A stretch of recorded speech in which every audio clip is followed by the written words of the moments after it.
Welcome to the Heavy Spoilers Show. I'm your host Paul. In this video, we're breaking down It Chapter 2.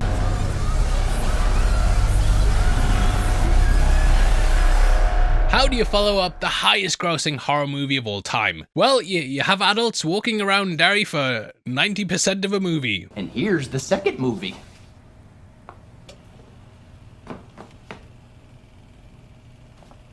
It Chapter 2 definitely feels like a step down from the original, and it has the difficult task of adapting the adult stuff. In the book and miniseries, I think the kids sections were always the thing that people remember the most. This motif was adapted into Stranger Things, and there's just something about it heightening the danger.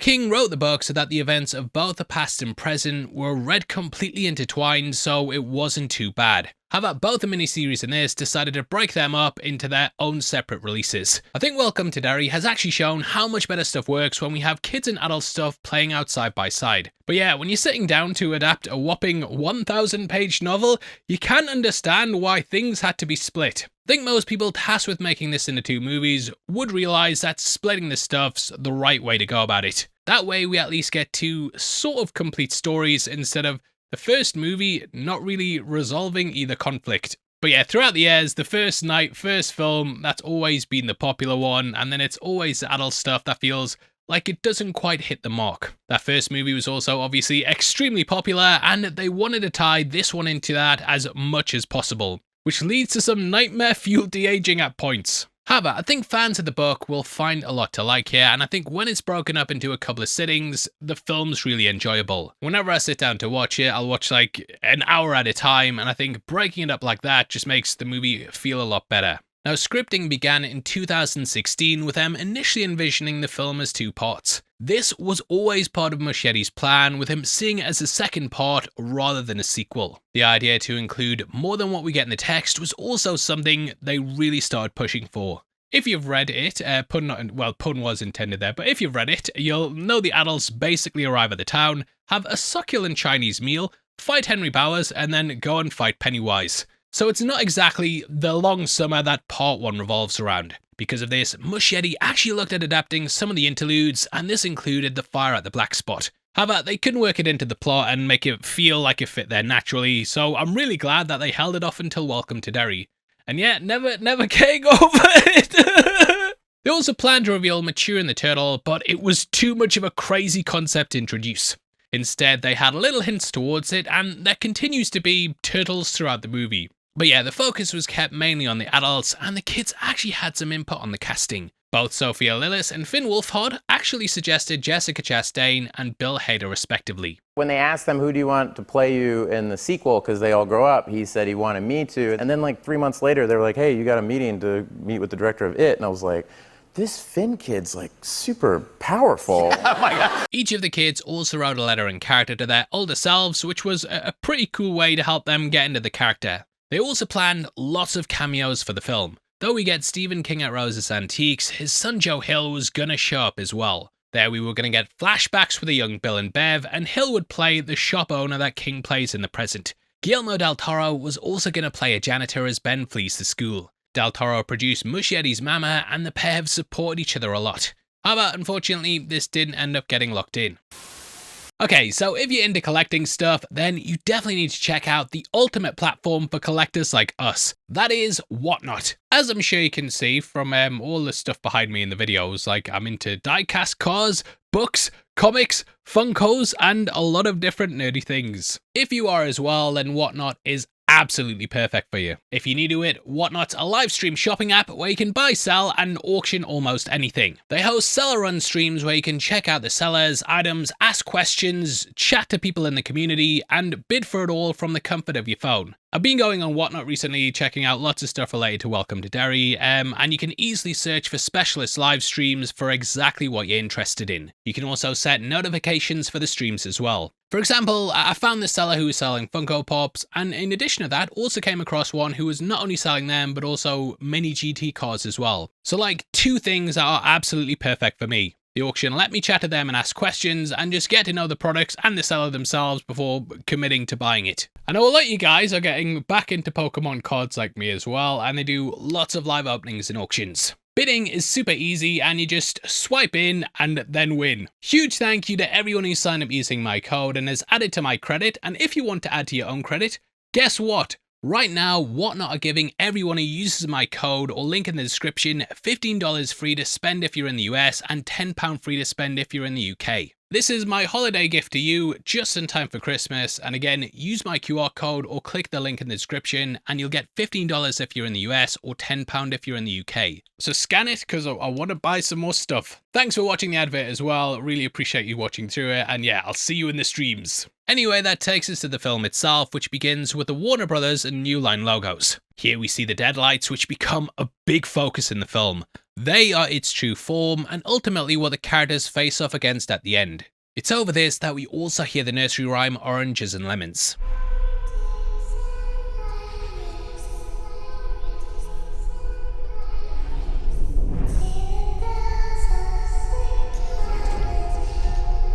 Now, this has a number of meanings to it. The nursery rhyme was used in George Orwell's 1984 as a way to represent the destruction of culture under Big Brother. In many ways, Pennywise is like Big Brother and it rules over Derry watching all. Anything that stands up to it is quickly attacked, though the poem may also refer to something else. The poem is also used in Private Peaceful by Michael Morpurgo. This was uttered by soldiers in World War I as a way to show defiance. It was also used as a way that characters would amp themselves up before facing their fate, and this idea is something that the Losers Club have to do. We then cut to 1989 and see when Bev was stuck in her trance. Over the top, we hear Georgie saying, "You'll float too," as she levitates in the air. After this, we then cut to the aftermath of the showdown. Bev then recounts what she saw in that transfixed state. As we mentioned in our Chapter 1 breakdown, Bev was never taken by it in the book. She was integral to the fight there, but the movie reduced her to just being a damsel in distress. This means that she never saw the future in the book, and it's completely new for the movie. Hey, at least it's not that weird sex scene they have in the book instead. I'd much rather have this. But yeah, because of this, she jokes about how Richie grows into his looks. However, when Stan asks, something washes over her. What about me? Like now, but taller. This is her clearly well aware that Stan doesn't return. Later on, she mouths the words that Stanley's wife says on the phone before they're spoken, which gives away that she knew he'd taken his own life. I know it's not a change that a lot of people are fond of, as the deadlights most of the time, they scare you to death and just kill you instantly. Which in the book is what happens to Bev's husband Tom. If you're lucky enough to survive though, you're sent into a catatonic state, which is what happens to Bill's wife Audra. That is, until Bill gives her a super fast bike ride and she snaps out of it. Whew, okay, yeah, maybe people are right about the ending. I didn't like the ending. I think Bev's vision here though plays in the idea of the cyclical nature of it. Everything is on a loop and we see constant character types, massacres and events happening over and over. So Bev isn't just tapping into the future, she's also tapping into the past and how things are on this continuous tragic loop. The Losers Club then make their blood oath and a grown Mike talks about memory as we look over the town. Memory. It's a funny thing. People want to believe they are what they choose to remember. This plays in the idea how, other than Mike, every kid's grown up and forgotten what happened. People who leave Derry forget what went down there, which is part of Pennywise's psychic powers. Keeping those who leave unable to remember what went down there means they're less likely to return with a vengeance. As we fly across Derry, we then see Main Street from the view of the Standpipe. We then see the canal before travelling to the Paul Bunyan statue. Next is the library, school, bridge and mural for the Bradley Gang massacre. This is where Mike saw the vision of his parents burning up and where they also patched up Ben. Pennywise isn't under the wheel of the car yet, but he does appear there later on when Bill rides past it. We also have the Capitol Cinema and a ton of missing posters. In the book, when they meet back up at the Chinese restaurant, Mike talks about how every cycle's got more and more victims. As the town's population increases, there's more food for the creature without people catching on to what's going on. We then zoom into the storm drain where Georgie was taken. This was actually part of the alternate ending to Chapter 1, and there we would have seen Bill go on holiday with his family. This was something his parents had been putting off as it was Georgie's favourite trip. Georgie was considered missing rather than dead, but the family accepted in the end that the character was gone. As they drove off, the camera then zoomed in on the drain to show the nightmare wasn't over. It was simply just sleeping. Cutting to 27 years later, we then join the Canal Days Fair. Carnivals like this have been laced throughout the franchise, and it's at one of these where it killed Pennywise and then took his form. The fun house has a giant clown at the entrance, and you have to travel through its mouth to get inside. And yeah, later on, a kid will travel into Pennywise's mouth. We then see Adrian Mellon playing a water gun game. He's shooting water into a clown's face that blows up a red balloon. And yeah, I don't have to point out that's the calling card of Pennywise. I think this is really cool though, and it foreshadows he's the next victim. Like the swell guy he is, he then hands the prize over to a girl named Victoria Fuller. It's another piece of the grim connections in Derry, as Pennywise kills her at the baseball game later on. There's also the fun house in the background, which is where another murder happens at, so in this shot we have 3 of the big movie scenes connected. Now Victoria isn't in the book, but Welcome to Derry has the character Major Fuller. So I do wonder if she's a descendant of his, and basically kind of it's his fault that she gets murdered because he could have helped. If we look at the novel as well, it's also possible her story may have been inspired by Laurie Ann Winterbarger. These fucking names. Her parents were getting divorced though, and during the custody battle, she ended up going missing. They thought she'd ran away, but yeah, as we know, it doesn't really happen in Derry. The use of the baseball game later on could also be a reference to the kids playing the game in the book outside Tracker Bros. This is a place that was referenced in chapter 1 with Bill wearing a t-shirt with the company logo. Another Derry business was also shown at the start with Richie's t-shirt. There he was wearing a cycle shop design, which is mentioned in the book. Now while Adrian didn't give his prize to a kid in the books, he did win the I Heart Derry hat. However, here his boyfriend wins it. We're being thorough, we're pointing out all the changes. Yeah, but this takes place at the start of the book, right after Georgie's death. The couple get a fair bit of backstory, and Adrian was actually a writer who came to Derry to write about the canal. When he met Don, he ended up staying, and Don was planning to leave Derry just before they began dating. Derry was also wildly homophobic, but they had a gay bar called the Falcon that opened in 1973. This is actually featured very heavily in Welcome to Derry, and it became a place that gay people felt comfortable. Didn't start off that way, but it just ended up being where gay men would drink and hang out. That was during one fateful night they encountered a gang who proceeded to hurl Mellon over the bridge. This event would have been extremely chilling when it was released, as it was actually inspired by the real-life murder of Charles O'Howard in 1984. That happened in Bangor, Maine, which is what Derry's based upon, and it went down in 1984, which is just 2 years before the book was published. During the attack, Charles walked along the street with his partner Roy Ogden before they were sat on by 3 teens. They chased the couple while yelling homophobic slurs at them and eventually threw Charles over the State Street Bridge. Charles couldn't swim, and he sadly drowned in the Kenduskeag. In the aftermath, a statue was erected in his memory, so people didn't forget the hate crime. Here though, it feels like this is just going to get brushed under the bridge, and yeah, people are just going to move on and forget whatever happened. In the film, the couple are confronted by Christopher Unwin, and he's played by none other than Katie Lundman. She actually played Betty Ripsom in Chapter 1, and some people think Ripsom was reincarnated as the character. Due to the cyclical nature in Derry, some people have thought that those killed by it return as evil and vengeful souls who bring nothing but misery to the town. The actress who plays Betty also appears at the start of Welcome to Derry episode 8, and she's the girl in the hobby house window. This is clearly Pennywise, and it could speak to all its abilities. Due to having a missing poster of Richie, it can clearly see the future and even create the forms of things around this. So it's possible it kills Ripsom in the 80s and then wears her face in the 60s due to how it views time.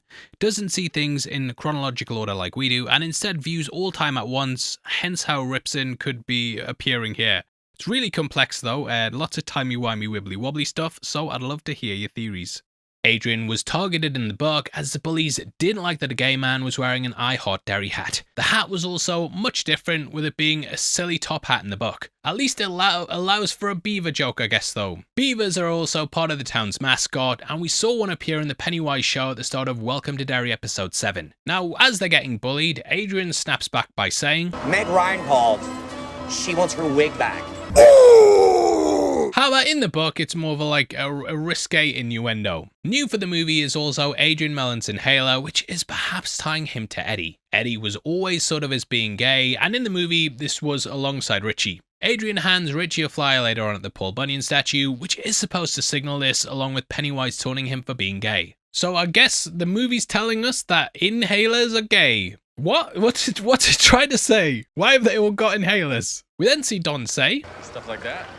That's why I have to leave this shithole town. Small minds. This is a big part of the chapter, with Don wanting to leave Derry, but in the end, Adrian convinces him to stay longer. Breaking free from the town is very difficult, as Pennywise tends to stop people from leaving. The creature often attacks, takes people's loved ones, and they don't want to leave, so it keeps them in the city. The group then attack, and I think it's important to show that Pennywise often isn't the one carrying out the abuse.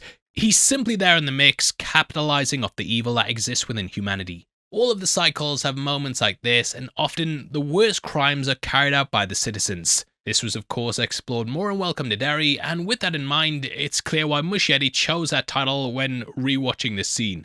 Welcome to Derry, motherfucker. Adrian is then thrown over the side of the bridge. In the book, Chris was less enthusiastic about it and told the police that the leader just went crazy. Reminds me a lot of the attack on Ben in the first film, and basically, yeah, Henry goes after Ben, his mates are shocked by it, and Ben then goes tumbling over the bridge. So again, carrying on that idea of cycles. We also see the train moving overhead, with this being at the attack on Maddie that kickstarted Welcome to Derry. Trains often represent the inevitability of something and how everything is almost predetermined. That's definitely the case with Derry, and stuff like this will constantly happen as long as it's alive. Pennywise then pulls out its hand in a comforting way. As we saw at the Black Spot, it often aids people like this and then pulls them in before carrying out its attack. Adrian's then bitten under the armpit, which is how he was attacked in the book. The balloons then fly in, as the soundtrack says, we all float. This is something that might refer to Pennywise saying something similar to Don as Adrian dies in the book. The balloons coming in is also mirrored at the second attack of the baseball game, as the red hats there, sort of on the bleachers, create a similar effect. They're framed in the exact same way, and both highlight the creature's attack in a really nice visual way. The book then goes into like one of my favourite chapters that I've ever read in a novel. It shows things from the police's perspective and how they investigate and prosecute this crime. They interrogate and question the victims and suspects, with there being the constant mention of the clown. Knowing that could tank the case if ever brought to trial, they basically get it removed from the records. Kinda shows how the police wrestle with reporting the truth, but ultimately decide against it. This is what it preys upon though, and it knows that people will keep quiet about it because it seems too unbelievable. This is how Pennywise has operated for so long, and it's the perfect chapter to tell you how the town works. Evil is allowed to flourish because people enable it. We even hear elements of this police report in the movie when we see Don sitting at the ambulance.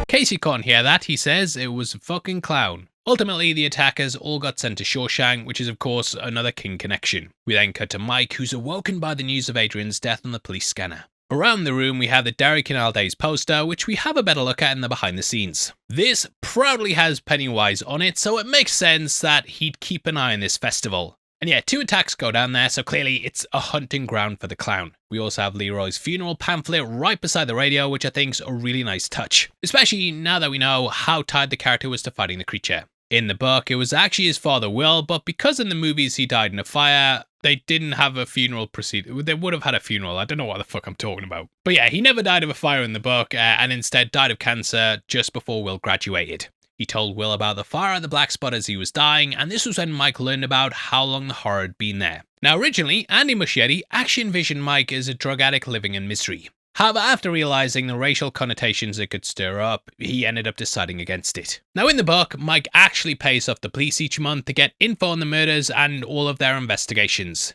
Here though, he's allowed to just wander the crime scene with ease. In the behind the scenes book, we actually see Mike talking to the police on the bridge, which explains why he's able to just walk about the crime scene. Something very similar to the miniseries where he just kind of shows up and checks things out. Now as mentioned, unlike the rest of the kids, he ended up staying in Derry. In the book, he works as a librarian and is an amateur historian. However, as the history plotline in chapter 1 was given over to Ben, it's a bit odd that Mike ended up staying, especially as he's the one who ends up working at the library. I have seen the old criticism about the story in general, that there's just far too many characters. There is an old rule in screenwriting where it's like, I can't remember the exact wording, but it's something like, why have 3 characters when you can do it in 1? I think if you were chopping and combining characters, you just make Ben and Mike the same person. Have him remain in Derry, work at the library, and have the one that got away in Bev, who they then end up leaving with. Because yeah, Mike doesn't really have a love life either,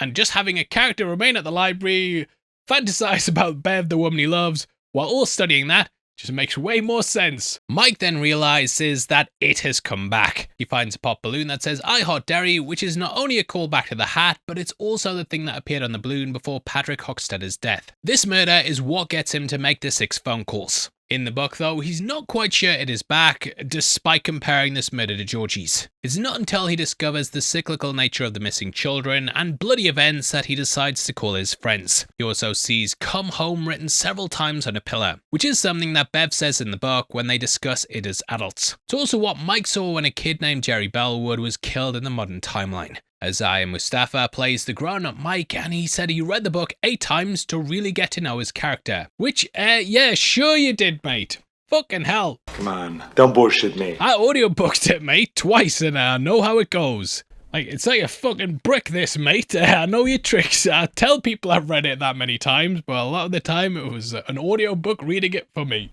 Bullshit. But yeah, Don Cheadle, Idris Elba, Craig Robinson, Will Smith, Michael B. Jordan, Taye Diggs, Donald Glover, Anthony Mackie, and Chadwick Boseman were all considered for the role. Stephen Ryder was also really close to getting it as well, and he later played Hank in Welcome to Derry. We then cut to the title, and from here we're reintroduced to the rest of the Losers Club.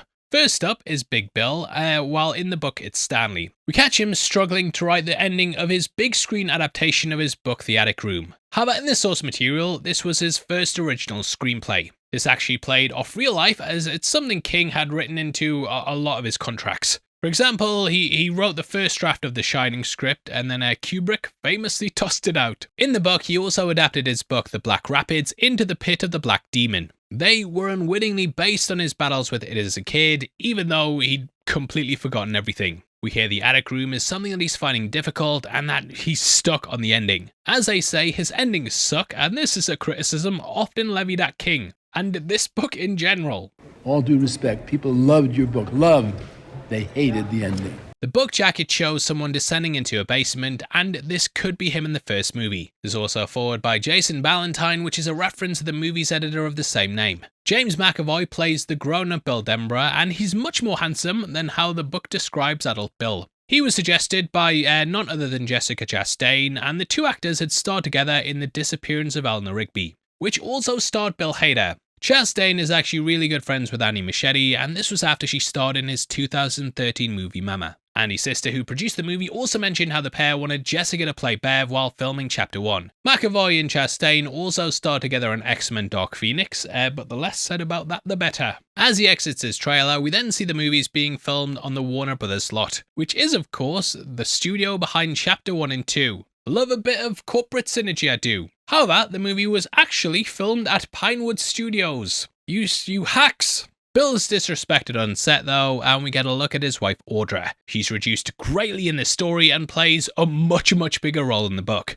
Here she's played by Jess Wexler, who was also in The Disappearance of Eleanor Rigby. Seriously, what's going on? In the book, he gets a call from Mike and reveals everything about his past to her after it all comes flooding back. Here though, he just keeps it quiet. In the book, she actually ends up trying to get him to come back and finish his film, but she's then kidnapped by Bev's husband Tom. He himself was also featured much more in the text, and he was actually taken over by Pennywise. Much like Henry, she's then taken to Pennywise's lair, which is where she's put in the deadlight trance. And again, yeah, Bill has to get snapper out of it by riding a bike with her on the handlebars. And maybe the endings do suck. Audra here also looks remarkably similar to how Bev looks at the end of the film, as she's covered in blood. In the book, Bill subconsciously marries a woman who looks identical to Bev, so it's a pretty cool nod to the books here. After getting the call from Mike, we then see Bill looking at his hand. In the book, it explains that the scar had faded and he'd never really noticed it. It just kind of got lost in the lines on his hand. However, this call brought it back and then it reappeared fully formed. He even had to ask Audra if she noticed it, and she never spotted it before. We then catch up with Eddie in New York City. Here he works for a law firm as a risk assessor, whereas in the book he was a limo driver for some reason. I think this fits a lot better with his character though, and it's one of the main changes that work. He's on the phone to his wife, who's actually played by the same actress who played his mum in Chapter 1. This is because, in the book, he marries someone who's just like his mother. Say I love you, Eddie. Okay, I love you, Mommy. What? In the book, he was also supposed to be driving Al Pacino, but this is gone due to his profession swap. Bill Hader was going to do an impression of Pacino, but that ended up being cut as it didn't really make much sense. Although Hader did get a chance to flex his impressions when doing the Jabba the Hutt voice that he's done on a lot of talk shows. The whole point of these moments though is that there's stuff the Losers Club all have commitments to. Whether it's the big film needing an ending, hitting the thumbs up, driving Al Pacino, Richie's show, or Bev's business, the book basically has them getting these big opportunities. However, they all turn away from this because Derry's more important. And a lot of them actually get threatened with being ruined financially. Just like the book though, we never really hear the conversation between Mike and his friends, but we see it's enough to distract him from the road. From Richie, we then cut to after he's received the call and he throws up just like in the book. In the novel, Richie's a radio DJ, but with video killing the radio star, he's updated to be a stand-up comic. In 2025, he'd probably have his own podcast. Feel like every 27 years they need to remake this movie and be like, the cycle's happening again, and yeah, maybe I'll get to star as Richie then. Just like the book, he's also with his manager, who's played by Jason Fuchs. He actually helped massively with the script and also produced the movie. He jokes that he was taken to Masturbators Anonymous, and I can't help but feeling this is a little jab at Louis C.K. As the jokes continue, he then hears people saying, "Beep beep Richie." This is the same thing as friends would say in the book to shut him up. It's also something that Pennywise said in chapter 1 to creep him out. He also gives himself the name Trashmouth, which is a nickname from the book. My name is Richie Trashmouth. Just shows how much the thought of going back to Derry's flustered him, and he then forgets the punchline. While always being the confident one, he's only gotten bolder with age. However, now the past he's forgotten has come crashing back. The thought of Henry alone rattles him, and I think we've all had flashes to school when we remember that kid who never subscribed. Cutting to Hanscom and Associates, it's now Ben's turn. The man standing up talking is actually Brandon Crane, who was the young Ben in the 1990s miniseries. In the book, Ben has a home in Nebraska, and he flies between there and where he's working. But now we have conference calls and video calls. But yeah, in the book, he drinks at a bar near his house and the memories come flooding back. In the film, we catch him drinking at his laptop and learn the new building he's created is supposed to be a clubhouse. This, of course, ties back to his childhood. We discover that he built a Losers Club clubhouse as a kid and still remembers Derry more than the rest of the group. This is because he kept a note to Bev in his wallet, and having this physical attachment allows him to look back. Much like how Major Shaw kept the slingshot. In the book, he talks about being fed as a kid with a barman, but it's not needed here as you just see the change visually. He also later explains in the book that he got thin to spite a high school track coach. He actually got much larger when he left Derry, and the coach made fun of him. Ben was determined to prove him wrong though, and he ended up outrunning all of his best. The coach said he'd go back to corn picking if Ben ever did it, and Ben told him he better start looking for jobs. The coach then hit him and refused to quit, but it was another instance of the character standing up to a bully, and how much Derry had made them to be stronger people. As Mike calls him, we then see him stand up and you can spot a giant golden turtle beside him. This is of course a nod to Maturin, who if you've watched our other videos, you know. We then look up and see stars, and I absolutely love this transition. It's likely a reference to the extraterrestrial origin of it, and it's here that we meet a grown-up Stanley. He's doing a jigsaw puzzle that's full of birds, and ornithology was one of his hobbies in the book. He's played by Andy Bean, who is actually friends with Bill Skarsgård, and he went with him to the Chapter 1 premiere. Stanley actually had much more characterization in the book, and in fact, more characterization than most normal characters get in a book. The chapter where he gets the call really dives deep into his life post-Derry, and sometimes it's in a bit too much detail. There's a lot of internal monologues with his wife, who explains that they never had children despite trying several times. It's implied that each one of the Losers Club can't have kids, and it could be an evil way of giving them everything they want in the future, but not letting them start a family. Due to the familial connections established in Welcome to Derry, it is possible that it didn't want any offspring coming back to kill it. Once it's defeated though, Ben and Bev do have a child. Although for the movie, they just end up with a dog. I like how Stan's wife is also booking a nice holiday for them, and it shows that he has something to live for. Makes the bath scene much more impactful, but this moment is very different to the book, in that there's no sacrifice and Stan is just too afraid to go back to Derry. Here though, he's done this as he knows he'd let the losers down. He was taken by Pennywise and almost eaten, which might be why he was the most scared out of all of them. So as they all need the losers who are alive to unite or they'll fall, he simply removed himself from the board, basically viewing himself as the weak link that could end up destroying the chain. The cut he does is also implied by them cutting his hand in the flashback, and we don't actually see what he does with his wrists, which I actually think is a great way to portray it and how it plays into the oath.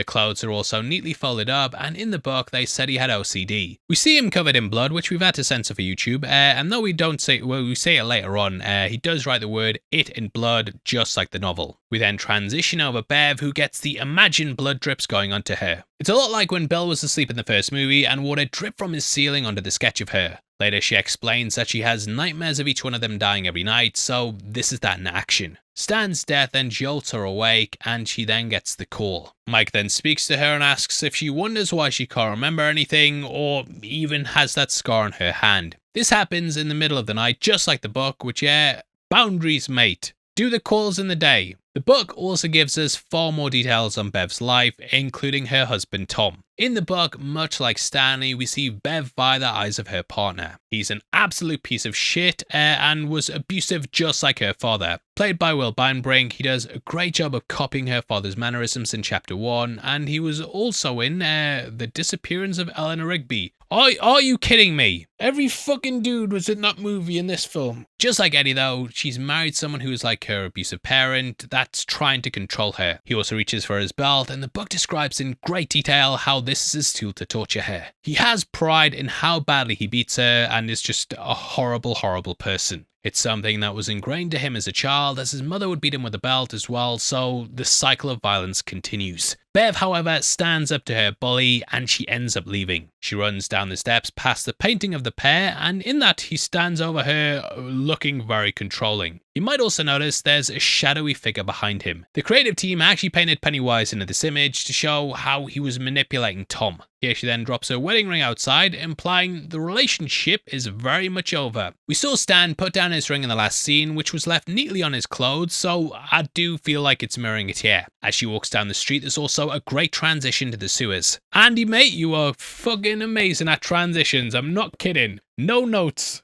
It's a great way to take us back to the event with Georgie though, and it shows us the fate of another very important character. That is none other than Henry Bowers, who gets flushed out the system. I love these scenes as well, as it's never explicitly spelt out how Henry escaped the sewers last time or how he got arrested. They did initially think about including that, but they ended up cutting it, so I'm glad that we get this in the opening. Now in the book, after they defeated Pennywise, Derry collapsed and a large section of the town flooded. So having this water rush out the first time it was beaten nicely plays into that. In the book, he's then interrogated by the police after being arrested for the murder of his dad. He was then forced to admit that he did all of the killings, and the case was then closed. Now it's things like this that have allowed Pennywise to operate for so long. People had the murders pinned on them while the creature hibernated, and he also utters what he says in the book about how he's not done and he has to kill them all. This is something Pennywise told him to do, but the admission makes it an open and shut case. We then see a balloon fly up as we cut to Bowers in 2016. This is a fairly big change, as in the book, Pennywise appeared on the moon. The sequence was used in the 1990s miniseries, but yeah, he's just hearing voices. Mrs. Kersh also spotted something similar, and both became tools of the creature. Henry was also sent to Juniper Hill as well, and that's also where Kersh worked at, and later was sectioned. On the TV, we can see a Tom and Jerry cartoon, which is also a Warner Brothers property. Patrick Hockstetter also wore a Tom shirt in Chapter 1, so this is a neat little callback. The clip they're playing is also pretty apt as well, as we see a piece of meat going down into a drain, just like Georgie. He's then sent to his room, and on the far right we can see he's drawn a balloon just like this on a piece of paper. Like the source material, he then sees some of his friends under a bed. Here it's Patrick Hockstetter as opposed to Victor Criss, who was originally in the novel. In Chapter 1, Victor Criss did just stand about and only had a couple of forgettable lines, so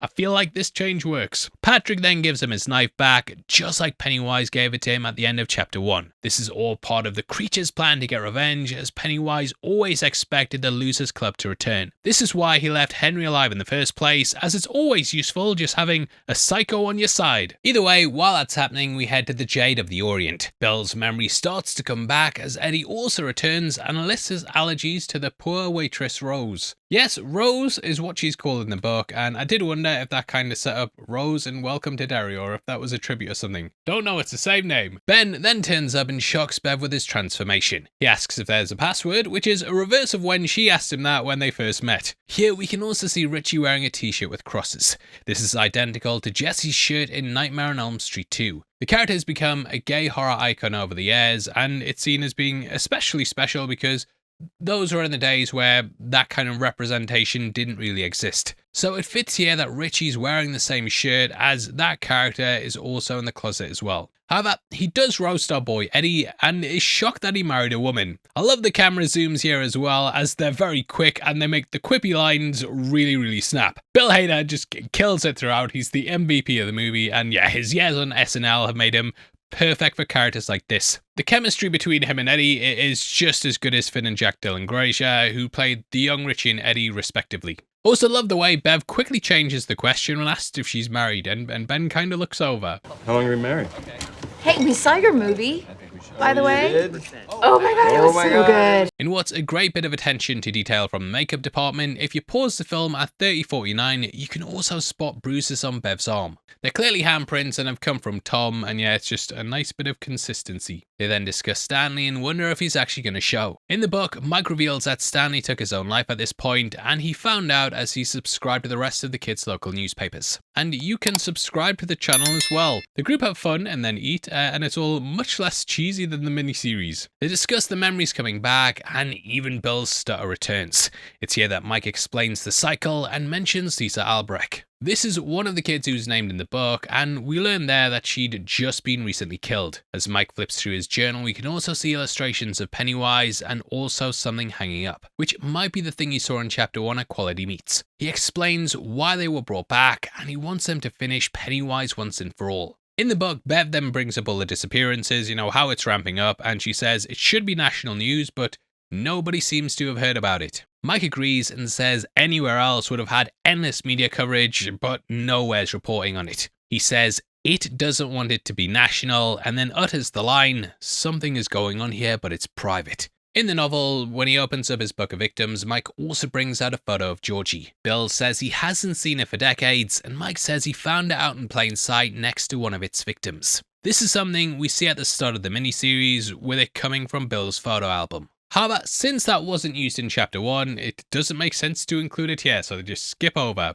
We then hear that Chief Rademacher is trying to pin the killings on a hermit named Earl who lives out in the woods. Earl's claimed he's seen Bigfoot, and also that there was blue light floating through the forest. But yeah, people just think he's crazy, and he's an easy person to just pin all the murders on. They then open up the fortune cookies, and inside's a word puzzle. They then start to piece the words together, and it basically says that Stanley couldn't cut it. Again, this isn't much different in the book, where Mike already knew that Stanley was dead and thus wouldn't be able to reach the restaurant. I think the change works well though, and having it as part of the horror just aids to the reveal. Bev also sheds a tear just before this, as she already knows he's dead. The rest are about to learn as well, and it just builds on the fear that they're all in danger. Help! Now Bev is also the one who got the word Stanley, and the shot of Bill completing the sentence is sublime. The next bit though is almost right out the book, except they go to eat the fortune cookies in the novel, whereas here they just come alive. The CGI is particularly ropey here, as the cookies just jump about and a horrific baby bug comes flying out.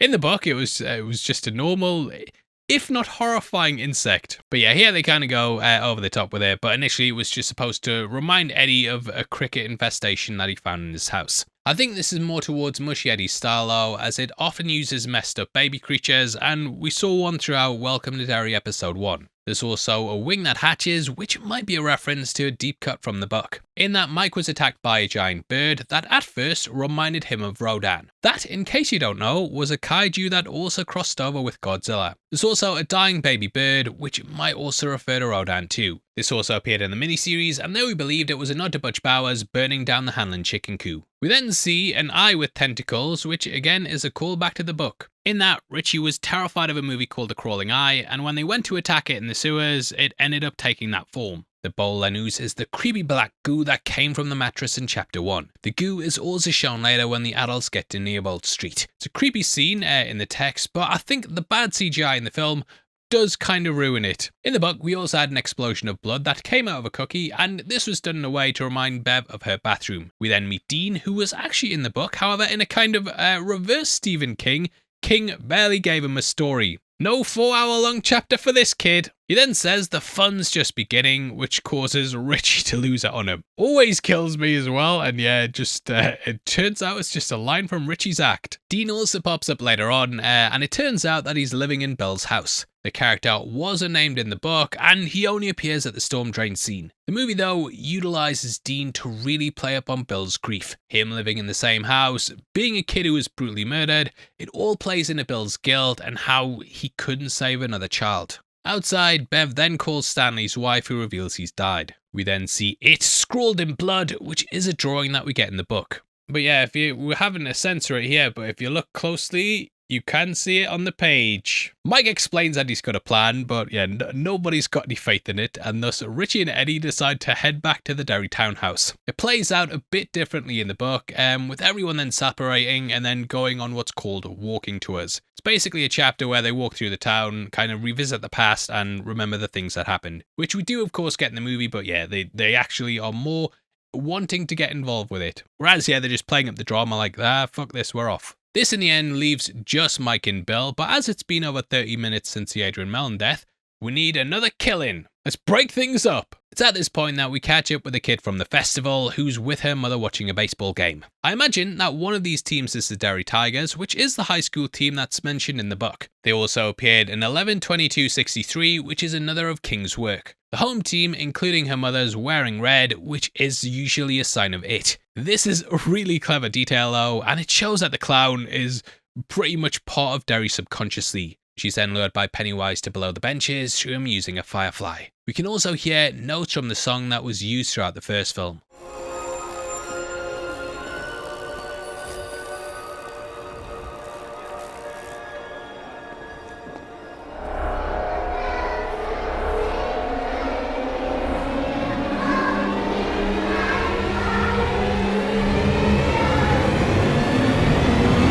That came right after Georgie's death, and I think this is meant to reflect that moment. I love how as she goes through the bleachers as well, we can also spot Pennywise just before he's revealed. If you go to 41 minutes 03 and boost the brightness, you can see the creature hiding in the darkness. Now since this is a child, Pennywise is very nice at first and even pretends to cry to play into her insecurities. Just in the same way it taps into fears, it also makes her sympathetic by saying it has to hide because of the way that it looks. She's bullied, just like the Losers Club was in the 80s, and it used to purposely target kids who were often left feeling isolated. He promises to blow away her birthmark, and this then draws her in. He then says they'll do it on the count of 3 and begins drooling, which is such a great touch. He freezes and then lunges out and bites her head, ending that character. Yay!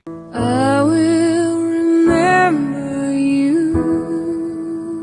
However, Victoria was supposed to turn up again, and there are photos of her and Dean in zombified makeup. Cutting to Juniper Hill, we then see the god is watching dog videos, which reminds me of Sensible Chuckle. This is actually John Kuntz, which is a great Easter egg from the book. It's a reference to writer Dean Koontz, and in the book, Koontz was a nasty piece of work and the worst of the orderlies. Banned from carrying weapons, he used to beat inmates with a roll of quarters. In the book, he's watching late night movies, but as it's 2016 now, Facebook dog videos it is. Henry has also killed another one of the inmates who in the book was named Jimmy Donlin. Jimmy had killed his mother and eaten her brains, which led to him being locked up in the asylum. Though I did always wonder if it was actually Pennywise. To get Koontz to come in and open the door, it showed Donlin a vision of his mother, which allowed Henry to escape. Pennywise then changed into a Doberman to scare Koontz, which is something he was terrified of. But not here though, he loves watching dog videos. Personally though, I think it just works better having Henry escape through using the knife. Hockstetter is then waiting for him in the Trans Am as Henry's finally back to his old self and is on his way to kill them all.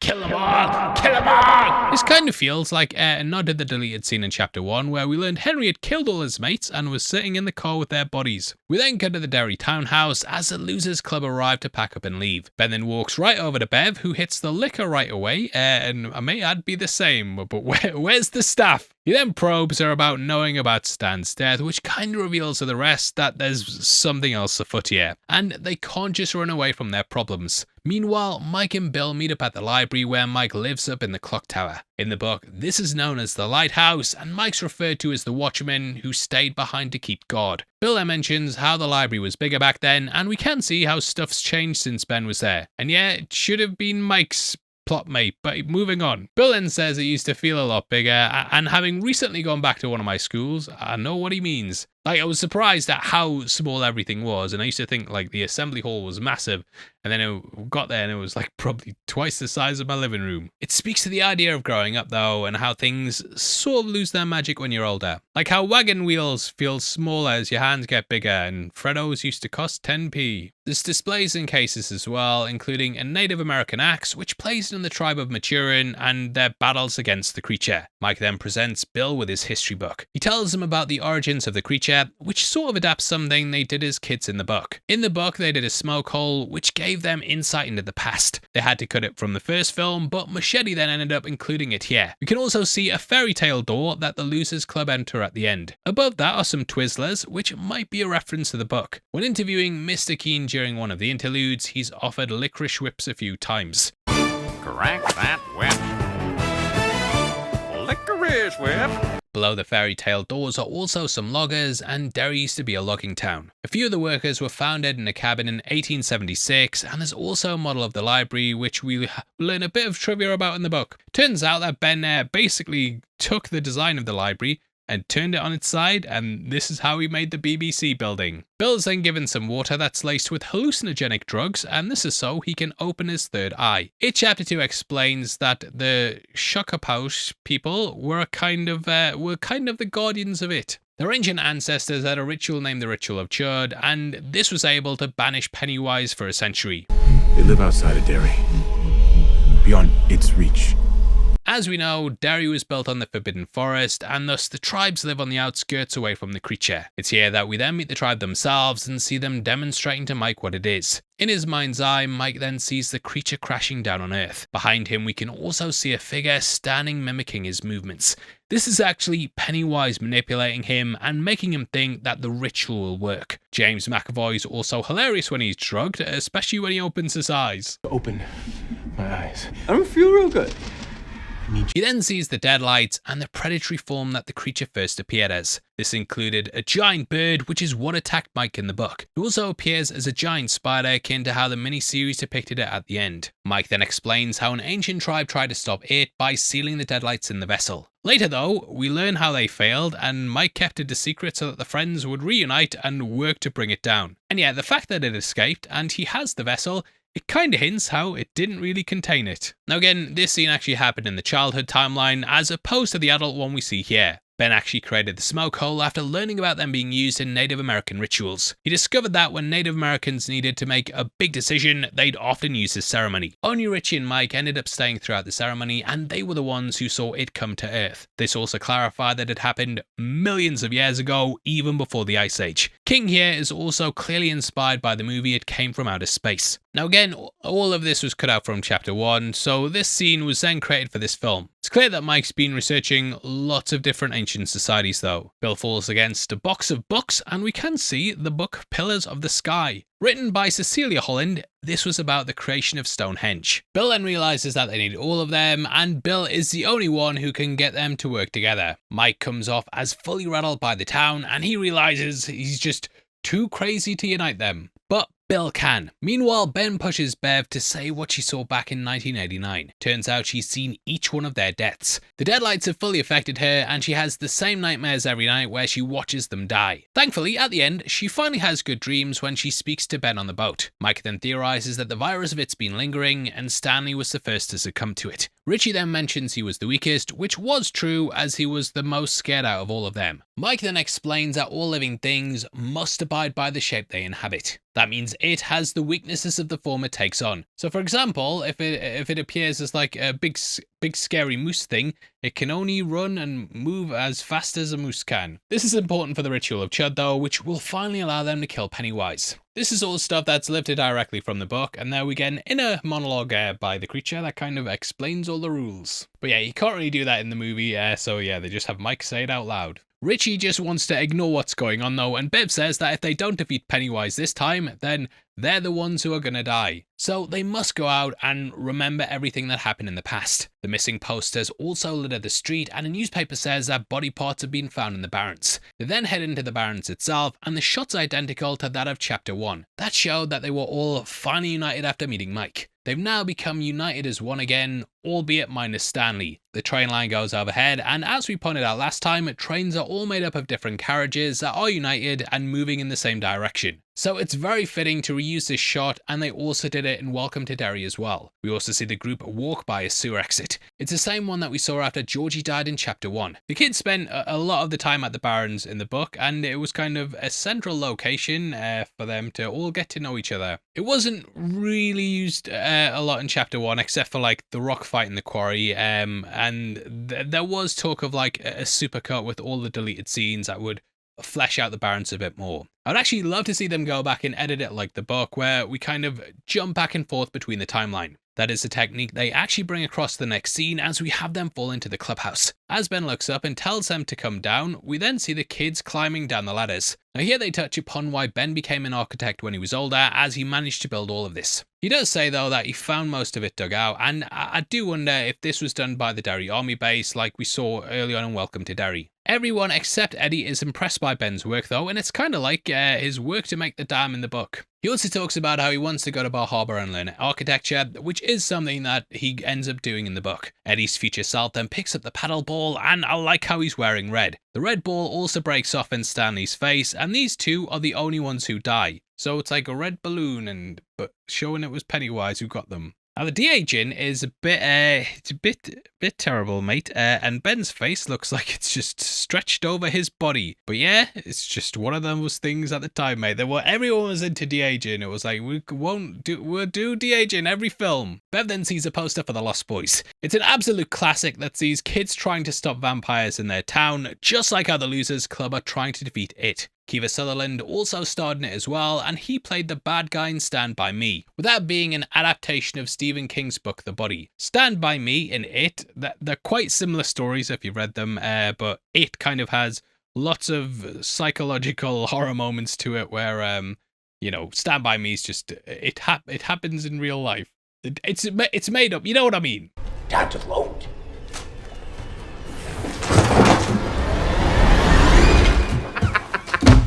Fuck Richie. Now this line was actually something that Bill Hader came up with on the day, and it wasn't in the script. He does the trademark dance, and it's pretty funny how self-aware it is on the surface. Bill then finds Stan's tin, which turns out to be shower caps. We get a very on-the-nose reference here as well, as Richie says he's not afraid of spiders. Stanley, we're not afraid of fucking spiders. Yeah, he may not be afraid of spiders, but what about spider clowns? The rest of them then put their caps on, and it might be just what Stanley intended. He protected them by not going back to Derry, and again, he's protecting them here from spiders. His head also turns into a spider later on, and look mate, sometimes we reach. But I actually think this might have been done on purpose. Again though, it's the perfect depiction of how the past and present intertwine from scene to scene in the book, and when you're reading it, you really jump back and forth through the decades like this in an instant. Eddie is also wearing a Thundercats shirt, and there's also a Tigra action figure from that franchise. Word Up by Cameo plays in the background while Bev smokes and the rest discuss their future. Mike wants to move to Florida, and he leaves Derry at the end of the film and likely heads to where old people go to retire. Stanley also asks if they'll still be friends when they're older. And spoiler alert, not really. The others are shocked though, as they've never really thought about it, and I think everyone in their life's been like, oh, we'll be friends forever, nothing will split us apart, and then like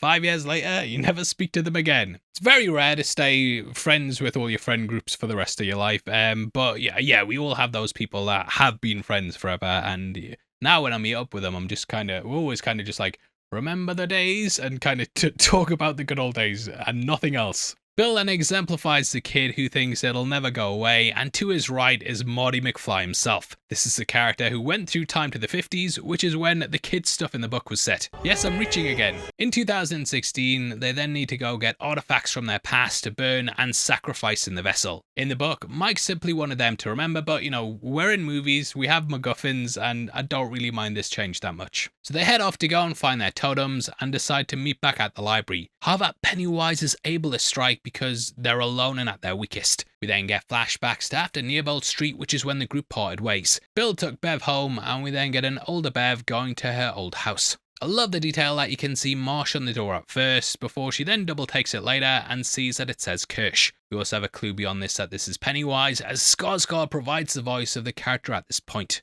Can I help you? Thought I rang Marsh. Marsh? Alvin Marsh? Bev is then told that Alvin passed away. As she moved out of Derry shortly after defeating Pennywise in 1989, she likely never contacted him again and forgot about her life here. We then cut to a young Bev as Alvin looks at a picture of her mother. He blames Bev for her death and says she took her own life because she was embarrassed to be her mother, showing how misguided this all was. Now, this entire scene with Kersh in the book was actually inspired by Hansel and Gretel. A witch invites you in, seems nice, gives you some tea and stuff, and then turns into a grotesque monster that then chases you down. But here, this is about Bev facing up to her ultimate fear, and she remembers her father spraying her mother's perfume and saying he'd never hurt her. It's beyond creepy, and she then goes into her old room, which is now filled with old lady belongings. Turns out that she hid Ben's postcard in here, and though he ripped it up, she taped it back together and then hid it in the wall. You can even still see the blood on it from the bathroom. We also see Kersh in the background, busting out them sweet, sweet dance moves. She then puts on a record akin to the one that Lily found playing in the attic. We also have the same pink cups that were present in that scene. The song here is something that was also playing when Kersh was being sectioned at the end of Welcome to Derry, which was such a cool reveal. We then flashed forward to 1988, aka the year Georgie was killed. Here we also found out what happened to Bev's mother, and Kersh went into the room and saw both Alvin and Bev. Now this finally explained why it took the form of Kersh in this scene. But yes, it just kind of seemed like it was like a random old lady who was revealed to be Bob Gray's daughter. But that didn't really explain why it chose that personal form for Bev. However, now we know. Kersh was there on one of the worst days of Bev's life, and thus choosing this will subconsciously rattle her.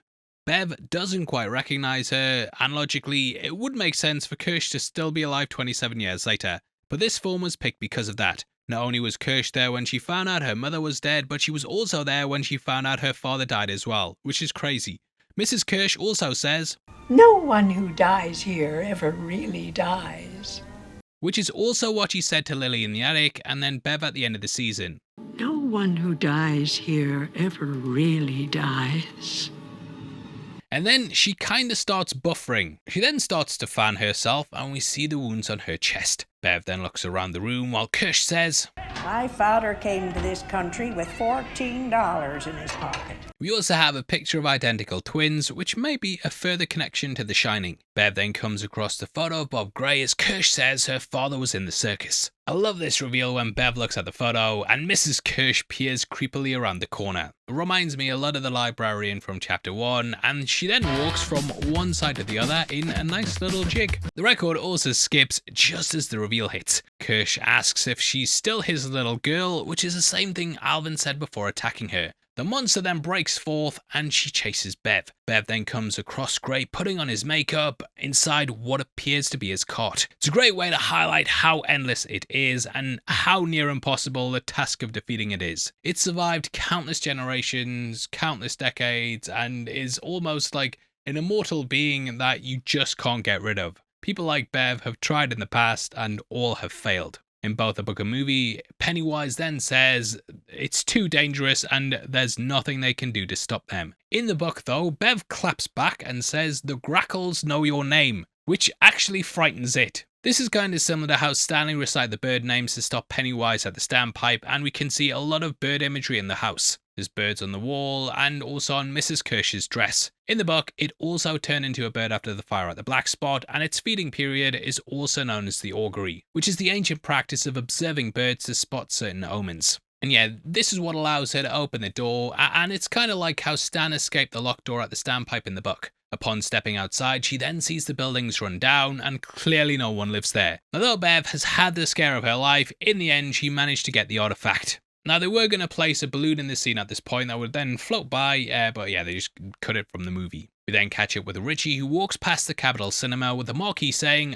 "Thank you for the memories." Memories are, of course, very important, and in just a bit, Stan will do a whole speech about all memories and what they mean. At the moment, though, the Capitol's completely closed down, and as Richie walks in, we can see a Mortal Kombat arcade machine. Mortal Kombat is of course owned by Warner Brothers, and next to it we have a Street Fighter machine which isn't owned by Warner Brothers. Behind Richie is also the poster for You've Got Mail, and you can see that the tear in it says It. There's also a poster from the Avengers from 1998, and I'm guessing that this is when the cinema got closed down. Both of these films were also Warner Brother productions, and you might not know, but the Avengers movie, that's the reason why the Marvel Avengers movie is called Avengers Assemble in the UK, because that Avengers film had the rights to the name over here. But yeah, that's why it is. A bit of trivia, fast trivia. Richie then flashes back to playing Street Fighter against Henry's cousin. This is pretty much this movie's version of him going to see I Was a Teenage Werewolf at this cinema, which is where he got scared by Pennywise. In the book, he also first met Bev here when Ben brought her to the cinema. This ended up with them all fighting Henry, and it basically led into the gang getting their first win against his group. It also merges his section with the Walking Tours chapter, where he was chased by Henry and Co. into the Freeze department store.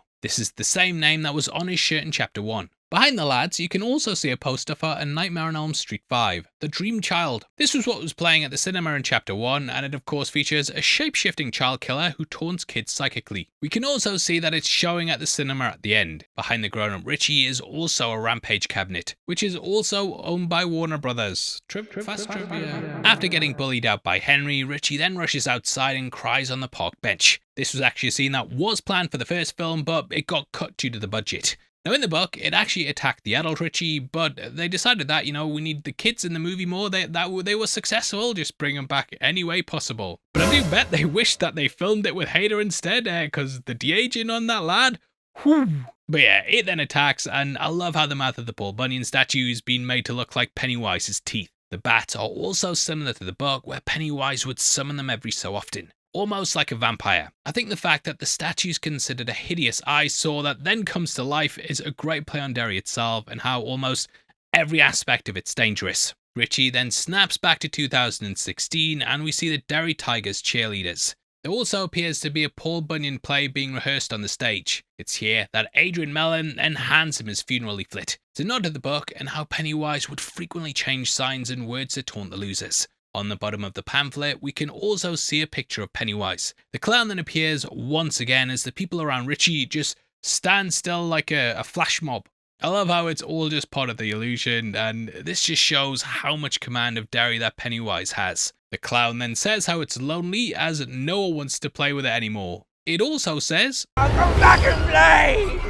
Come back and play with the clown!" Now, I kind of take this as being that no one really stands up to the clown anymore, and he kind of just misses the challenge a bit. In the book, Audra actually saw its thoughts, and the being was aware of the oath that the kids made, and kind of wanted them to come home, just to give it something to do. It also knew they'd return weaker than what they had with their childhood imaginations, and that they wouldn't be as strong as they were when they were kids. So yeah, this is why Pennywise is just kind of messing around and saying no one wants to play with a clown, that sort of thing. However, I do feel like because they don't have childhood imaginations, that none of the scares really scare them as much as they would have when they were kids. Thus the Losers Club are able to defeat it because they're able to stand up to it and aren't as afraid as they would have been. Cutting to Bill, we then see a parade float with a beaver. Beaver. Bill then passes by Second-Hand Rose. It's a shop that again gets expanded on in Welcome to Derry, with Rose being the owner. There's also a little Easter egg on the logo as we see a rose, which is a major part of King's The Dark Tower. It's here that we also get a cameo from Stephen King himself. As I'm sure you can guess, I always saw Bill as a self-insert for the writer, so amazingly, Muschietti got the author to be in the movie. We then get a gag where Bill struggles to say that he wants to purchase his old bike. The shopkeeper then lists loads of items, whereas in the book it was simply just a barbershop pole. Baseball card, bowling ball, banjo. This was also played up in Welcome to Derry, where the same characters listing all of the items, and he also looks like a younger Stephen King. Baseball cards, bowling ball, beaver. The shopkeeper rips him off in the movie as he instantly recognizes him. But you're the big author, you want it, you can afford it. All right, how much? He's also wearing a Neil Young shirt with a Harvest album cover. King was clearly a fan, as a Neil Young lyric also appears in the book. Bill then heads out epically and he says, "She was fast enough to beat the devil." This is a reference to the chapter Bill Denbrough Beats the Devil. I love the way this scene's edited as well, and he's just very triumphant, I'm gonna be a hero, and then we smash cut to the next moment and the bike's falling apart. He also remembers Bev holding onto his back, and it's a lot like the moment in the book where he and Richie rode the bike while being chased by Pennywise. He also shouts, "Hey ho, Silver! Away!" with this being the catchphrase of the Lone Ranger and what inspired him as a kid. He then rides past his old house and remembers Georgie. Turns out that Dean's living here now, and we get a very similar scene with him coming out. We also go to the corner of Jackson and Witcham, which is where the murder happens in the book. We then see a young Bill demanding why Pennywise took Georgie, and kind of almost get a repeat of the drain scene from chapter 1. Pennywise talks out from the sewers and says he took Georgie because Bill wasn't there. In the present, Bill hears a kid calling out and stupidly sticks his arm in the sewer when he sees what appears to be Georgie. These Denbro boys, absolute idiots. The figure has the silver dollar-like eyes of Pennywise, and lots of arms reach out and grab him. However, he manages to grab Georgie's boat. In the book, this sailed off to the sea and thus didn't return to the story. But it's nice that they kind of bring it back, even if it's still soaked in Georgie's blood. Bill then manages to escape, which is when he sees Dean, and he warns him to stay away from the sewers. We then get a quick shot of the back of his skateboard, and you might notice this has the same pattern as the carpet in The Shining. It's here that Dean says he hears voices from the bathtub. It's pretty similar to the book, and Welcome to Derry expanded on it, so lots of the kids hear the voices like Bev. In the book, though, the kids mention that a friend had seen the shark from Jaws in the canal. I really like that bit, though, as it updated the fears of the kids from the 80s, from being those Universal monsters to things that would give kids nightmares in the 80s and be made by Universal. I know that shark gave me nightmares as a kid as well, and every time I'm in a swimming pool or in the sea, I instantly think of Jaws. It's kind of like whenever I'm on a roller coaster or the motorway or a plane, I think of Final Destination. Just trauma, trauma, trauma, especially from that franchise. He further urges Dean to be careful, although in the book, it's more of a watch out while he's skateboarding. The kid then heads to the festival, which again is used to rattle Bill later when the skateboard appears at the hotel. There, the skateboard says, won't be there for him either, which forces Bill to go after him. We are getting ahead of ourselves though, and we'll break down that scene in just a bit, but it's something which didn't happen in the book, and Bill doesn't see him again after this moment. Cutting to Ben, we then see the school signs welcoming summer school students. This is kind of important as it explains why Ben was at summer school, knew Bev, and even though they broke up from school in the first film, you see what I'm saying? He was just at summer school the whole time. In the book, this scene didn't happen, and instead he just went to the library where he encountered Pennywise, who looked like Dracula. This was in the form of the Kurt Barlow version from Salem's Lot, which is another of King's creations. As he walks into the class, we can see a turtle on the desk, which is another reference to Maturin. We also see how Ben's bullied by people other than Henry's crew, but he retreats to his cover girl song by the New Kids on the Block. Pennywise's shadow then appears on the projector, but it's seemingly just a fake out. I love the Pennywise jump scare though, which then reveals it's just Bev. It works so well, and Pennywise of course also has red hair akin to the character. Now this scene was originally going to take place at the quarry where the kids swam in chapter 1, but the dark room and projector works a lot better I think, and this might be Sophie Lillis's best scene as she has the slight mannerisms of the clown. She says, "What are you and your little buddies up to in here?" And there's a slight rasp to it like Pennywise, which then leads to her basically humiliating him. Oh, I meant as a friend. Oh, you actually thought I could like someone as fat and gross and disgusting like you? And at this moment, you can see his heart breaking. It's probably one of the best scenes as her hair turns into fire, which is playing off the haiku about her hair being like winter fire. She chases him through the corridor with the Pennywise run, and he ends up hiding in his locker, which has loads of graffiti on saying fatso and tits on it. There's no one at this school are none of the teachers against bullying or something. It's here that he also finds his yearbook page, which he signed on the last day of school. In the background, you might also notice a New Kids on the Block poster, which, come on mate, of all the legendary 80s bands, you choose them. Maybe the bullying was justified. Cut that line, cut that line. Pennywise then says, "Kiss me, fat boy," which is a callback to the line from the 1990s miniseries. "Kiss me, fat boy." In that, Pennywise also pretended to be Beverly, and it ended up kissing Ben. So Bev's rejection in the scene is a nice reference to that. We then cut to Bev, who's reading the Derry postcard as Ben returns to the Derry Townhouse. Ben says he wants to hold on to the good stuff, and Bev says she wants to remember how the postcard made her feel. She also talks about the kiss which happened at the end of chapter 1, though she still thinks it's Bill. She has no idea that it was actually Ben who sent it to her, and my man is still playing second fiddle. We even see him crying in the flashback later on as he walks away from Bill and Bev having just defeated Pennywise. And fucking hell, bringing back memories for me when similar stuff happened. We then jump over to Eddie's story. He's returned to Keen's pharmacy and the director himself is there browsing the shelves. Mr. Keen is super old now, and this scene is actually part of the chapter in the book where Eddie breaks his arm. His walking tour saw him head to the baseball field outside Tracker Bros, and there he saw the ghost of Patrick, Belch Huggins, and also Greta. She said that she died in a car crash, however, the Mush Eddieverse changed her character. Greta can be seen coming out the office as Mr. Keen walks towards Eddie. He also bumps into her at the door when trying to get out the pharmacy. Hush, I'm pulling, moron. Oh, thanks. Now, I did always wonder here if this is actually Pennywise's Mr. Keen. He says that the mole might be a cancer, which is something Eddie was scared of in the book. Greta, or Greta Bowie in the book as she's called, Eddie thinks back to how he loved her as a kid. She was so beautiful to him. However, he's actually anxious about seeing her again because her being old, you know, not being, let's say people age and don't necessarily look as good as we remember them. That makes him worry that it will just symbolize the rot of Derry and make him realize that he's older himself. We then get an outstanding transition and a great highlight of just how much the kid and adult actors look alike. The young Greta also talks about how he has a tumor, and in both the past and present, these issues clearly break him mentally.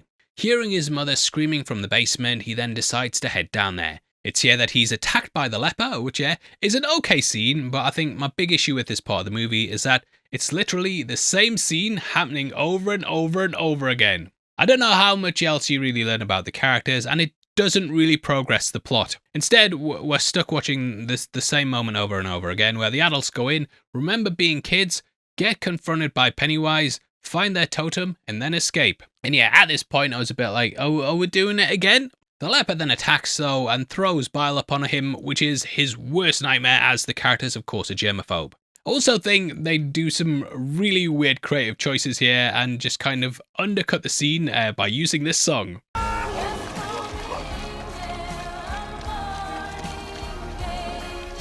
The music for me, just doesn't work and is a weird attempt at adding some humour. I mean, Juice Newton's Angel of the Morning, it's a good song, but very out of place here. I think they also probably did this because of Deadpool. Eddie and Bill then return to the townhouse, and Bev and Bill remember their kiss from chapter 1. What about your wife, Bill? This is changed from the book though, and there they actually end up having sex. And she remembers that moment from the book. You know, that one down in the sewers, you know what I'm talking about. We're not bringing it up, we'll get demonetized straight away. Absolutely weird as fuck scene, mate. Even the lad doing the audiobook, as I was going through that, I could tell he was thinking, what the fuck is this? Now, after seeing the skateboard, Bill heads out alone, despite Bev wanting to group up and head there together. With their leader gone though, and the rest at the townhouse, Henry's able to attack. Now, I'm not really a big fan of this scene compared to the book, as it's kind of weirdly played for laughs as Eddie hides behind the shower curtain. I mean, the mullet line did make me chuckle, but the fight's a lot more desperate in the source material. He stabs him in the place that Keen said he had a tumour, but Eddie stabs him back through the curtain. The sequence of events is also changed up, as in the novel, Henry attacked Mike first. He then went to the hotel, and they only learned about Mike's fate when he tried to contact him. Ben then sees Henry outside, and it gives some flashbacks of when he used the same knife to carve his name into his stomach. They reverse the order though, and Henry goes to the library to get Mike, while we see Bill head to the carnival. As Bill heads in, we also get a really nice Tim Curry Easter egg, as the clowns that bash into him look like the 1990s design. Moving through the House of Mirrors, we then see Pennywise is in there with him, and he walks past at several points. He also appears behind Bill in a blink and you'll miss it moment. Bill is completely helpless, and Dean gets trapped behind some glass. To the kid though, Bill's the creepy stalker, and in a way, he's driven Dean into the arms of Pennywise. Bill is then only able to watch as Dean's devoured, and it further plays into his guilt. Again, this scene, it is new for the movie, and it was thought up in 50 minutes by James McAvoy and Andy Machete. The pair felt that they were missing a story beat where Bill dealt with Georgie's death, and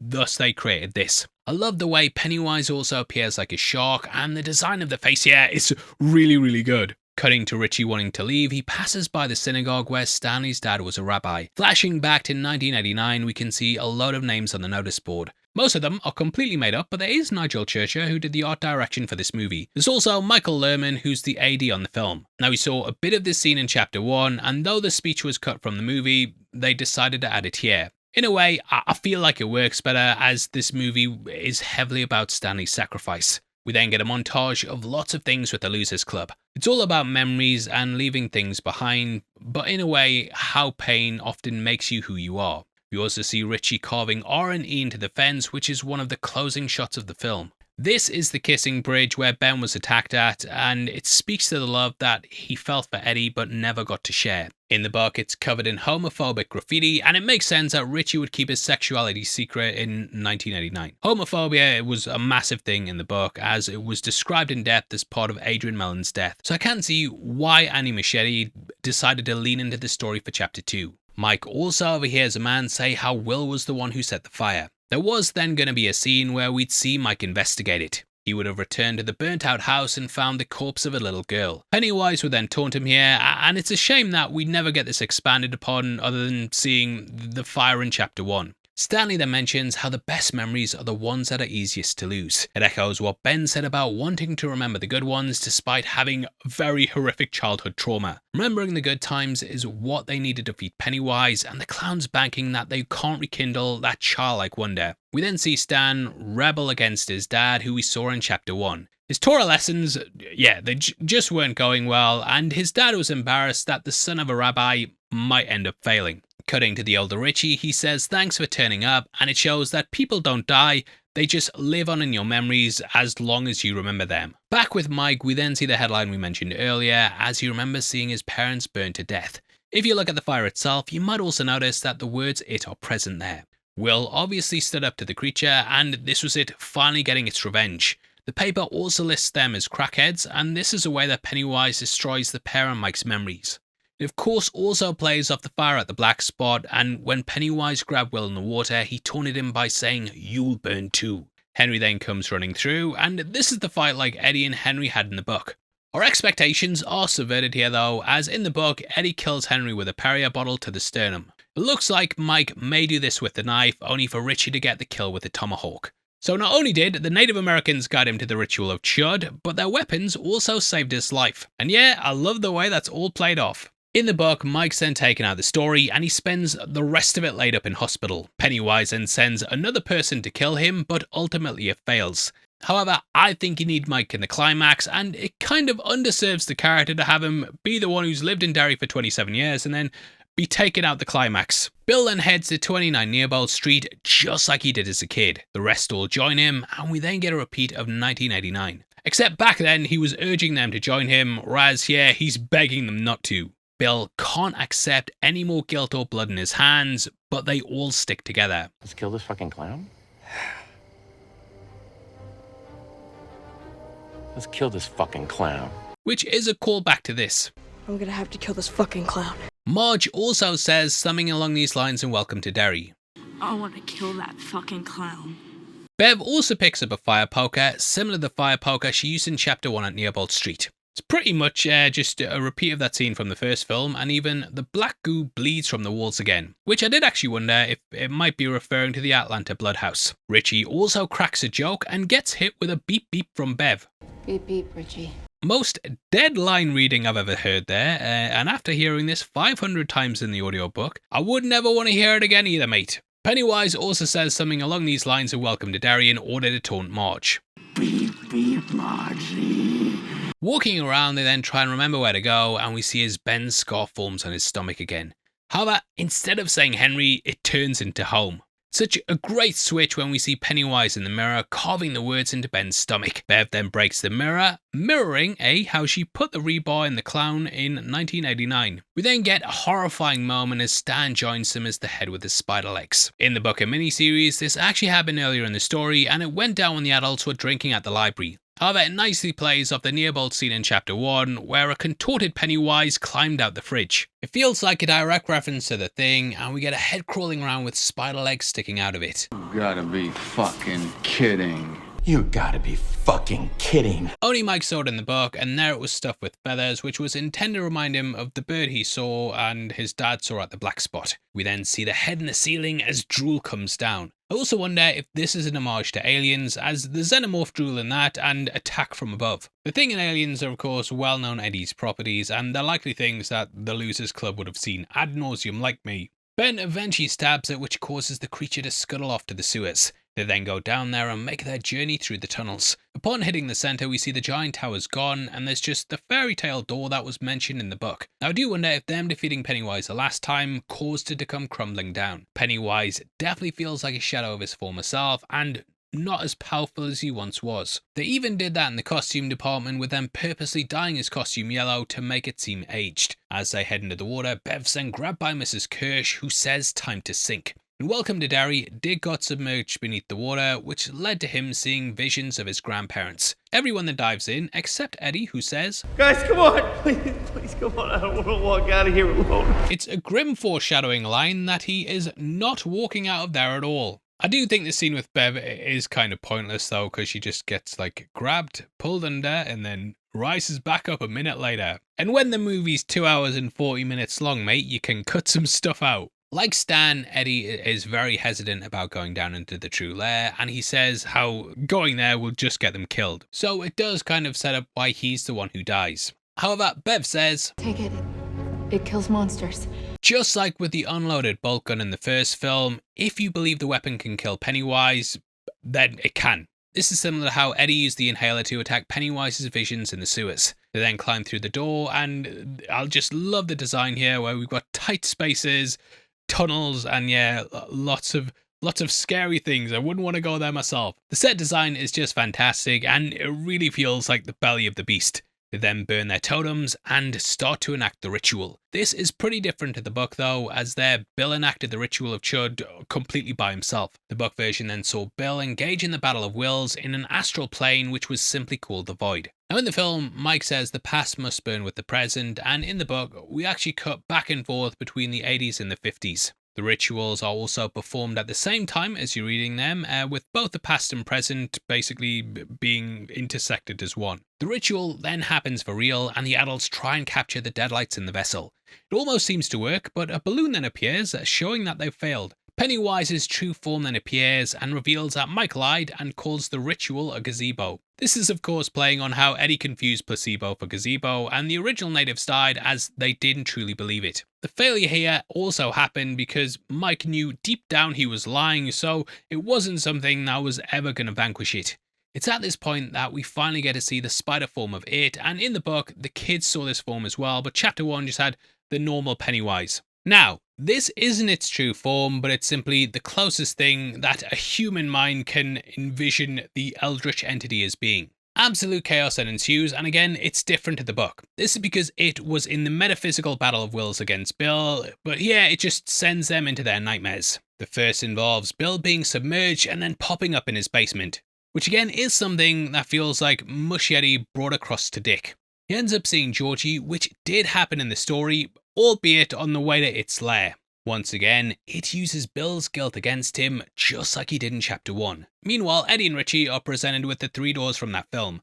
There, Richie and Bill went through the not-so-scary old door and found Betty Ripson. Bill hyped them up by saying it was not real, which ended up scaring it. Richie then heads into the very scary door as he's seen this trick before. We hear Betty Ripson ask, where is her shoes, which is the same thing we heard in chapter 1. There, her shoe was also found in the pipes. Now when they opened the door in chapter 1, we saw her body there with all her legs cut off. However, here, her legs come running out at the characters, which is a really nice way to handle this scene, I think. This then leads them into the not at all scary door, which has a Pomeranian.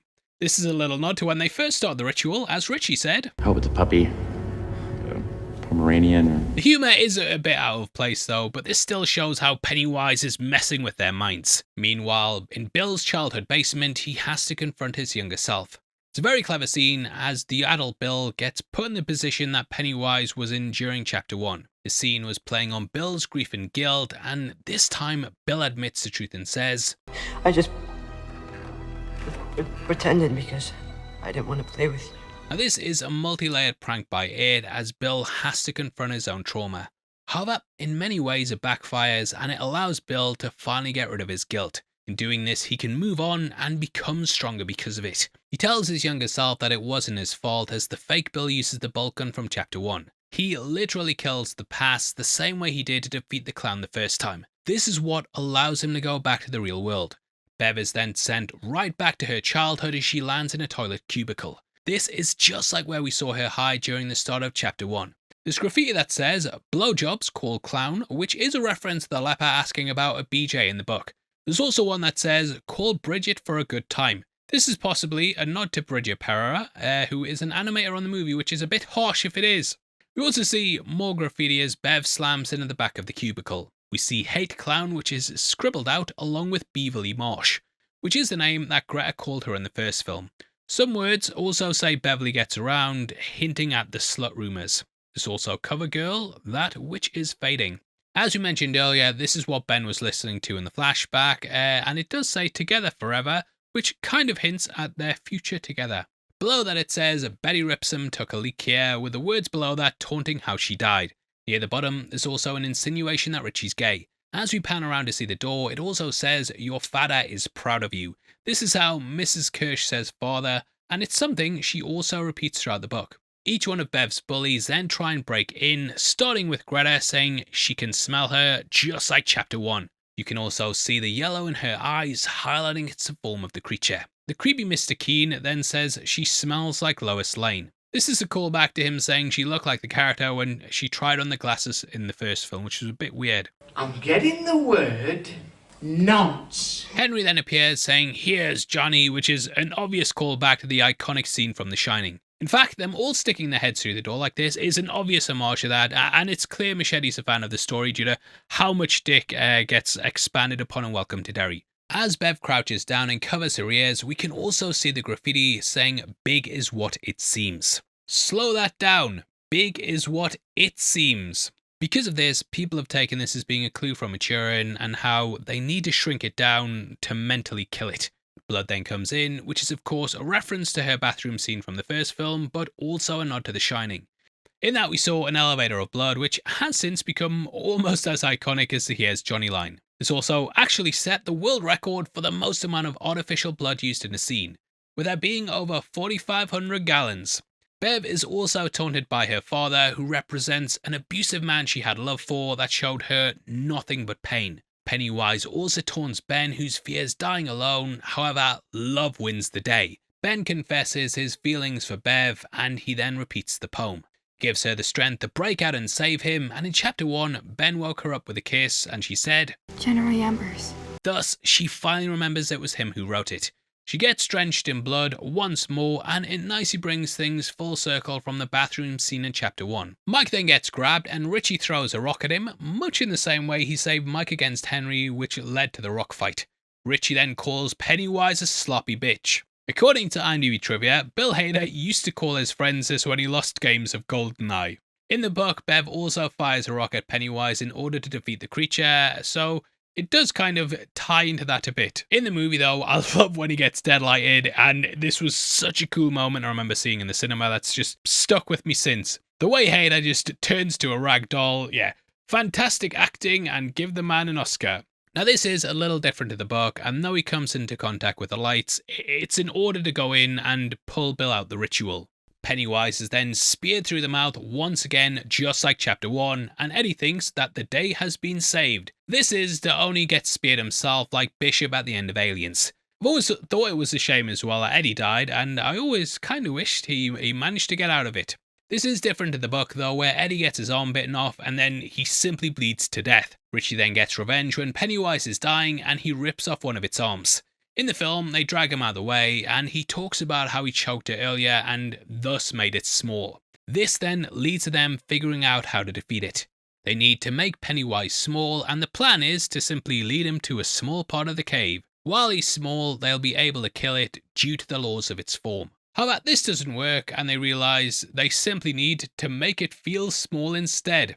Basically by bullying it and shouting it down. Pennywise also says they're the Eater of Worlds, which is something it says in the book, miniseries, and also Welcome to Derry. I am the Eater of Worlds. I am the Eater of Worlds. An Eater of Worlds. Rather than being shocked though, they just simply respond, it's just a clown. Listing what scared them in the past, they basically just shut down the creature's self-esteem. Again, it fits in with the themes of bullying, as deep down all bullies are just scared, insecure cowards. And while the ritual didn't work, the idea of it still does. Mike lied as he thought that using the ritual would help them all believe together, but Annie Muschietti said how This is a continuation of Mike realizing that belief is the only thing that can kill it after the bolt gun in Chapter 1. Scriptwriter Gary Doberman also said the astral plane battle wouldn't have worked on screen, and thus they always had this idea in mind instead. Which overall is why they said Mike had to be in the final battle as opposed to the book. Now, I love the way the scene plays out. I know it gets a lot of crap, but just the way Pennywise deflates like a balloon looks really, really good.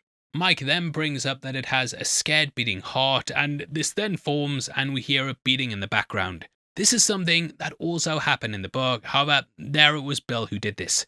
In order to complete the effect, Skarsgård had the set built up around him, and then a body and prosthetics placed around his face. Nice touch here as well is how it has blue and orange eyes, just like when they try to trick Georgie. It also fits with the deadlights, as in the book they say they can appear either blue or orange. Mike then reaches and pulls out its heart, much like Leroy threatened to do in the past.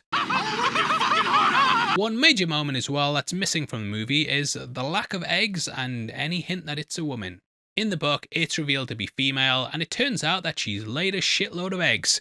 The group then end up stomping them out, and this was to make sure this wouldn't happen again. It fits with the spider theme, but it also isn't too much of a loss that the eggs are missing from the movie. The fact it's shrunk down almost like a baby kind of plays into how it sees this as its birth as well.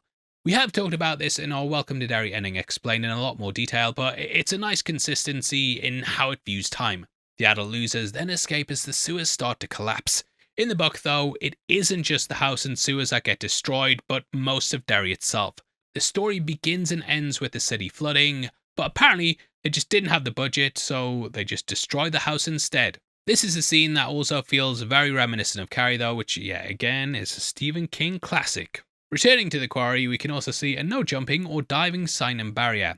To me, this symbolises their childhood trauma has been worked through, and they've gone beyond where they should go. This is a somber version of their swimming from Chapter 1, and we see that Richie cries for Eddie. Bev and Ben look for his glasses, and it's similar how they saw a turtle in Chapter 1. The water is also a great metaphor for a baptism, and they've kind of been washed free and now can go ahead into the future. On Main Street, they then see themselves as kids again and remember the happy times rather than the dark ones. During this, they also see their scars have gone, and this is just like the book, which highlights the oaths complete. I love how the sign also says that Derry's calling them, and the oath kinda did call them back to the town. You might notice that the Capitol Cinema is also showing Nightmare on Elm Street 5, and we jump back to the present as Bill writes his new book. The text here is right out of the 8th novel, and it takes place towards the end of Eddie's bad break. If you're reading it and you're thinking, hey, I've heard this before, it sounds familiar, well, this is also the speech that Marge read out at Richie's funeral. Mike then makes another call to Bill, but this time it's a lot happier. Mike says he's leaving, but in the book, he decides to stay behind and remain in the city, which I don't know why. In the film, though, he refers to being in this cell for 27 years, and yeah, knowing the character, I feel like he'd want to leave as well. We then see him open up his scrapbook, but see that the blaze that killed his parents has now completely changed. In the past, the headline said they were crackheads, and the photos on the right also showed their burned bodies. Now though, they're described as locals, and the photos are of the house instead. He then closes A History of Old Derry by Branson Budinger, which is the same book that Mike was urged to read throughout the interludes. It's also the book that Ben read in Chapter 1 at the library. Now, in the book, a bit messed up, but we learn this researcher took his own life, and I do like to think it's because Pennywise drove him mad. But he's gone now, so let's not put a downer on the movie. Another big change here is Stanley's letter, which rationalizes his actions. I've always thought Stanley is a bit of a weird character, and why they included him, as he's very important in the past, but completely redundant in the future timelines. And I know a lot of people had issue with how he was written out, why he was there in the first place, the 3-hour-long chapter involving him that basically led nowhere, and yeah, just always been a weird thing that I think even King regrets. I think Muschietti makes it right though, and Stan explains he took himself off the board to stop them from failing. They'd be stronger without him, and thus he did it so they could win. We then see Richie carving R and E once more and see Bev and Ben living it up. Bev says she's had a beautiful dream, and Mike looks at a photo of them from when they took the photos at the Capitol Cinema. He then decides to head off to the future, and Stan asks them to promise to make an oath to be happy, and yeah, the music here always gets me. But that wraps up the picture, and I feel like I've gone on a massive journey myself and have probably visibly aged throughout this video. It's taken a long time to do this, but yeah, I've been really enjoyed it. And though people don't like the movie, I know watching it this time, I did find a lot more to like. It also made a boatload of cash, and because of this, there was talk of a third film. Both Skarsgård and writer Gary Doberman discussed a third movie, and basically brainstormed it would be about Pennywise's time on Earth before the 1989 cycle. As we know, this evolved into a TV show, which I actually prefer as a direction for these kinds of stories because you just get more time to do it. There are hints though that Pennywise does survive the book, and thus also this movie. In the Tommyknockers, a character thinks they see Pennywise staring from the sewers, but they put it down to a hallucination. There's also some graffiti on the Derry standpipe in Dreamcatcher that says Pennywise lives. The way things are going in the show though, I think we'll be going back rather than going forward. So yeah, lots of things to look forward to as well. Pennywise will return, and that wraps up our breakdowns, and I'd of course love to hear your thoughts on the film. Please drop a like on the video as well, and drop a comment with all your thoughts below. If you want to follow us on Instagram and keep up to date with what we're doing as well, you can check us out at Heavy Spoilers. Did you know as well, that members of the channel, you also get early access to videos like this if you click the join button and pay 99 cents a month, which gives you a breakdown a week before anyone else. Over the last year, it's really just blown my mind how many of you guys have supported it, and it makes a massive difference. It means we get to take more time with the videos, put more effort in, pay our editors to make longer videos, and just to spend loads more time with them and basically produce better videos for you guys. So again, thank you everyone who does that. Now if you want something else to watch, we've got a breakdown on screen right now where you can either watch us break down the first movie or break down Welcome to Derry. If not though, huge thank you for sitting through this video. I know it's been a long one, but yeah, I'll see you on the next one, and you take care of yourself. Out of the way, I've been your host Paul, you've been the best, I'll see you next time. Take care, peace.